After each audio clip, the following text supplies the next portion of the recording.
The stars outside the observation deck stretched endlessly, spilling silver light into the dim chamber.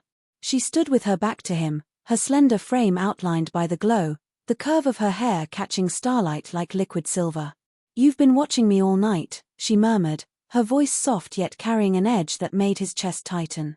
Commander Kale didn't answer, stepping closer until the heat of her presence touched his skin.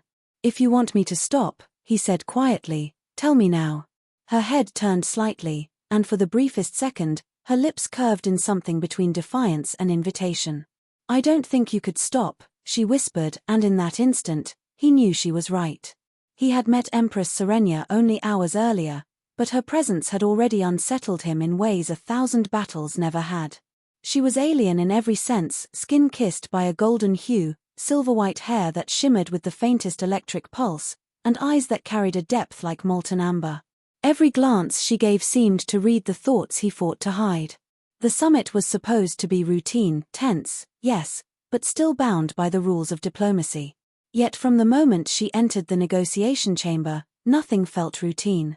Serenia did not bow, did not acknowledge him with the calculated politeness of her court. Instead, she assessed him with an unflinching gaze, as though she were deciding whether he was worth her time. When she spoke, her words were wrapped in grace but edged in steel. "Your alliance offers peace," she said in that melodic, dangerously calm voice, "but peace on your terms is still surrender." Kale, trained to keep his composure under fire, found himself leaning forward, his tone sharp yet quiet. "Surrender is what keeps bodies from burning in the void, Your Majesty." The way she smiled, slow, almost pitying, struck something in him he couldn't name. That smile was still in his mind hours later when the station shuddered from a passing freighter's wake. He had been heading to the observation deck for a few moments of solitude, but found her already there, standing like a queen surveying the stars she meant to conquer. The sudden lurch of the station caught her off guard, tilting her toward him. His hands closed around her arms instinctively, the fine silk of her ceremonial dress cool beneath his fingers. She steadied herself, but did not pull away. For one heartbeat too long, they stayed like that, close enough to feel each other's breath. Her gaze flicked to his hands, then up to his eyes. "You're far more forward than your reports suggested," she said, a trace of challenge in her tone. Kale let his grip loosen, though he didn't step back. "And you're far more dangerous than mine warned me." They stood there in silence, the low hum of the ship filling the air between them. Every second stretched, pulling taut with something unspoken. She turned, stepping toward the glass, her reflection aligning perfectly with the stars beyond. "Tell me, Commander," she said softly, "do you believe in fate?" He almost laughed, but her expression was too intent. "I believe in choices," he replied. "Fate is just the name people give when they want to avoid the weight of them." She looked at him over her shoulder, the corner of her lips lifting just slightly. "And if I told you I'm about to make a choice that could end your alliance as you know it?" That pulled him forward, his voice lowering. "Then I'd have to stop you." Her eyes locked with his, golden fire meeting cold steel. "Would you stop me," she asked, stepping closer, "or protect me?" Before he could answer, the door to the observation deck slid open and closed again, an aide hurrying past without noticing them. She took advantage of the moment, closing the last inch between them, her scent something faintly floral but charged with ozone, brushing against his senses. "I'm not here for your peace treaty," she said, her voice a whisper only he could hear. "I'm here for something far more dangerous." Kale's instincts screamed to demand answers, but the intensity in her gaze pinned him in place. She leaned in, her lips near his ear, and said words that made the blood in his veins turn to fire. The moment stretched into eternity, then she stepped back, her expression unreadable, leaving only the echo of her voice and the certainty that his life and perhaps the fate of the galaxy had just shifted forever. Kale didn't move for several seconds after she pulled away. Her words replayed in his mind like a warning siren and a promise all at once. Whatever Serenia had just whispered was more than a political revelation, it was personal, intimate, and dangerous. His training told him to report it to his superiors immediately. His instincts told him to keep it locked away, hers alone to share. When he finally spoke, his voice was rougher than intended. "If that's true, then you've already signed your own death warrant." Her eyes softened in a way that made his chest tighten. "And you, Commander, have already decided you're going to keep me alive." It wasn't a question. The following day's schedule was relentless meetings with her delegation, tense exchanges between her advisors and his officers. But no matter where they were seated, no matter how many others surrounded them, Kale could feel her attention on him like a constant touch. When she spoke to others, her tone was cool, regal. But when her gaze met his, it was something else entirely, a slow burn that made him wonder how much of their conflict was negotiation, and how much was foreplay. That night, their paths crossed again, this time in the docking bay. She was standing alone near a small transport craft, examining its sleek design. Her formal gown had been traded for a fitted travel suit, functional, but still managing to look like it belonged on a queen. "You're leaving?" Kale asked, stepping out from the shadows. She turned to him with that same slight smile he was starting to fear. "Not without you." The words knocked the breath out of him. Within the hour, he found himself on board her personal shuttle, engines humming as they broke away from the station. "Where are we going?" he asked. "To the moon of Celtris," she said, as if it were the most natural thing in the world. A neutral ground for certain conversations. He narrowed his eyes. "And I was invited because..." Her gaze flicked to his lips before returning to his eyes. "Because I trust you not to shoot me in the back." She paused, then added, "And because I want you close." Celtris was small, its surface a frozen wasteland, but beneath the ice lay sprawling crystal caverns used by diplomats for discreet meetings. The shuttle's quarters were limited, only one sleeping chamber, a detail Serenia didn't bother addressing. They settled into the cabin as the shuttle drifted in orbit, waiting for clearance to descend.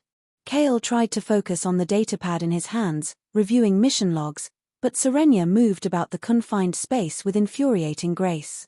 Every time she passed close enough for her sleeve to brush his arm, his concentration fractured. "Tell me, Kale," she said suddenly, lowering herself into the seat opposite him.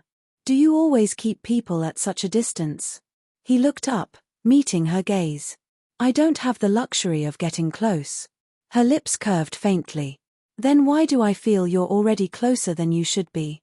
For a long moment, neither of them spoke. The low thrum of the engines was the only sound, a heartbeat beneath their silence. Finally, Kale set the datapad aside. "Maybe you are," he admitted.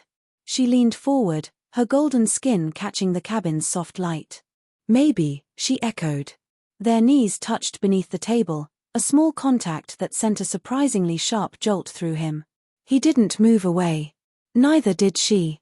Hours later, as they made their descent into the Celtris caverns, a sudden tremor rattled the shuttle, not turbulence, but the unmistakable jolt of weapons fire.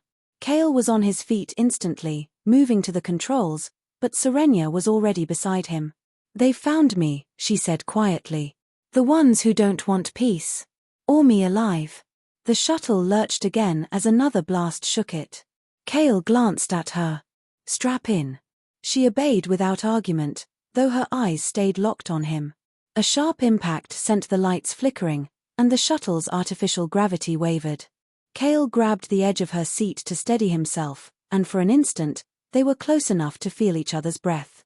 Her voice was low, steady despite the chaos outside. "You're going to keep me alive, aren't you?" He didn't hesitate. "Yes." Her lips curved just slightly. "Then you'd better be ready for what that means." A final blast rocked the shuttle, throwing them forward and directly into each other's arms as the scene cut to black. The jolt of impact slammed Kale against Serenia, their bodies colliding hard enough to knock the breath from him. Her hands gripped his shoulders, his arm wrapped instinctively around her waist to keep her steady. For a second, neither moved. The outside world, the alarms, the flickering lights, the weapons fire faded under the weight of their proximity. Her eyes searched his, unblinking despite the chaos.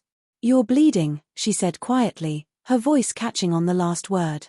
Kale touched his forehead, finding a thin line of blood from where he'd hit the console. "It's nothing." Her gaze dipped to his mouth before meeting his eyes again. "Nothing doesn't make my chest feel like this."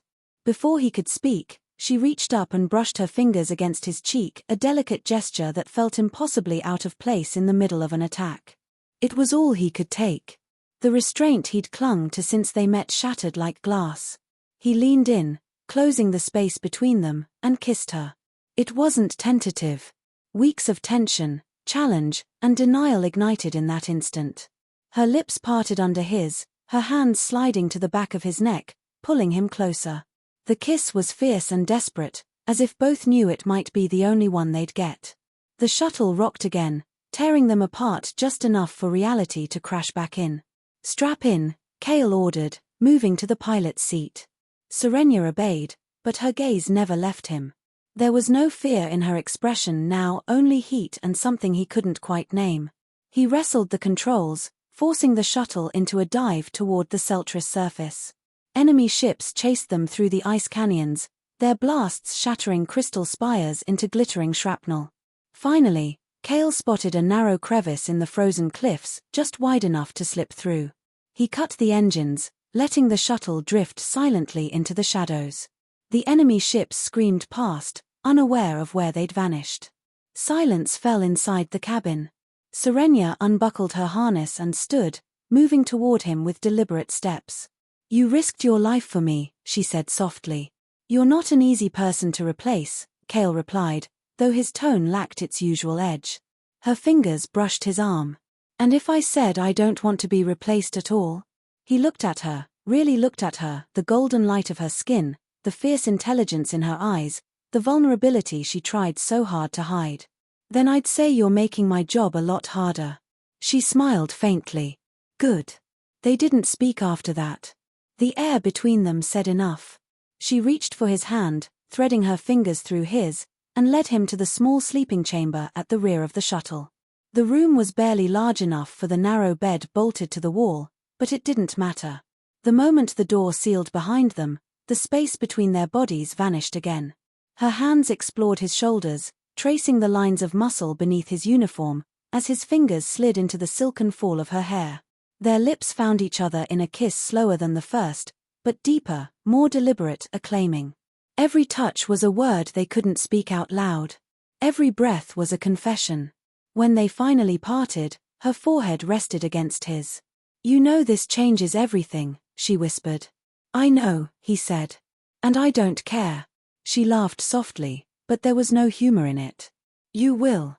The comm panel crackled to life, breaking the moment. A voice, urgent, panicked, filled the small space. "Commander Cale, respond immediately. The Alliance has ordered your arrest. You've been declared a traitor." Cale froze, meeting her gaze. Serenia's expression was unreadable, but her fingers tightened on his arm. "They're coming for you now," she said. "And this time, it's not just my enemies you'll have to fight." The cold hum of the shuttle's engines filled the silence after the comm went dead. Cale didn't move. His mind was already calculating routes, odds, and risks, but his eyes were on Serenia. "They'll expect you to run," she said softly. "Which means they'll already be blocking every escape vector." Cale gave a humorless smile. "Good. Then I know exactly where not to go." She studied him for a moment before speaking again. "Cale, if you stay with me, you'll lose everything you've sworn to protect." He stepped closer, his voice low. "You're wrong. I'll be protecting the only thing that matters." Her gaze softened, and for a heartbeat, the Empress was gone, only the woman remained. But the moment shattered as proximity alarms blared. The Alliance ships had found them, and behind them, Serenia's own rebel fleet emerged from the ice clouds. Two forces. Both against them. Cale's hands danced over the controls, his voice calm despite the chaos. "Strap in. We're going to give them a reason to fight each other instead of us." Serenia's lips curved faintly. "That's either brilliant, or suicidal." The shuttle roared into motion, diving between the converging fleets. Blaster fire lit the frozen canyon walls in bursts of gold and blue. Cale wove through the chaos, forcing Alliance ships into the path of Rebel gunfire, and Rebels into Alliance crosshairs. Within minutes, both sides were firing on each other, suspicion flaring into open war. But their small craft wouldn't last long. Cale opened a secure comm channel, amplifying his voice across all frequencies. "This is Commander Cale of the Alliance, speaking jointly with Empress Serenia of the Varen Dominion. If you want to destroy us, You'll have to do it in front of every system in the Outer Rim, and tell them you killed the only chance for peace. The transmission cut, but its impact was instant. The fleets hesitated, guns lowering just slightly. Serenia moved to stand beside him, her voice carrying across the same open channel. We are enemies by blood, by history, by war, but I would rather stand with this man than kneel to the lies that have kept our galaxies burning. Kale's eyes flicked to her. She wasn't just speaking to the fleets. She was speaking to him. The tension in space was a living thing, pressing in on them. Then, slowly, the rebel flagship powered down its weapons. One by one, Alliance ships followed. The immediate danger passed, but Kale knew the war wasn't over. They had simply changed its shape. When the comm channels went silent, Serenia turned to him. We just made a promise neither of us can break. I wasn't planning to, he said. Her hand rose to his face, fingertips brushing the line of his jaw. You've given me something I thought I'd lost forever. He searched her eyes. And what's that? Someone worth trusting. In the days that followed, fragile truces began to form. Kale and Serenia became the face of a new alliance, not built on treaties and signatures, but on the undeniable proof that two sworn enemies could choose each other over war. Still, they knew peace was a fragile thing. Enemies still lurked in the shadows, waiting for the first crack to widen. One evening, on the balcony of Serenia's temporary residence above the Celtris Oceans, Kale stood with her as twin moons rose over the waves. The air was cool, tinged with salt and the faint hum of the city below. You know they'll keep coming for us, he said quietly. She smiled, stepping closer until her body pressed against his. Let them come. We'll make them regret it. He slid his arm around her waist, pulling her in. You're worth every war. Her lips found his under the alien starlight, a kiss that carried every unspoken vow between them. And for the first time since the day they met, there was no defiance in her, only the quiet, fierce certainty that whatever battles lay ahead, they would fight them together. The galaxy would remember the wars. But it would remember them more.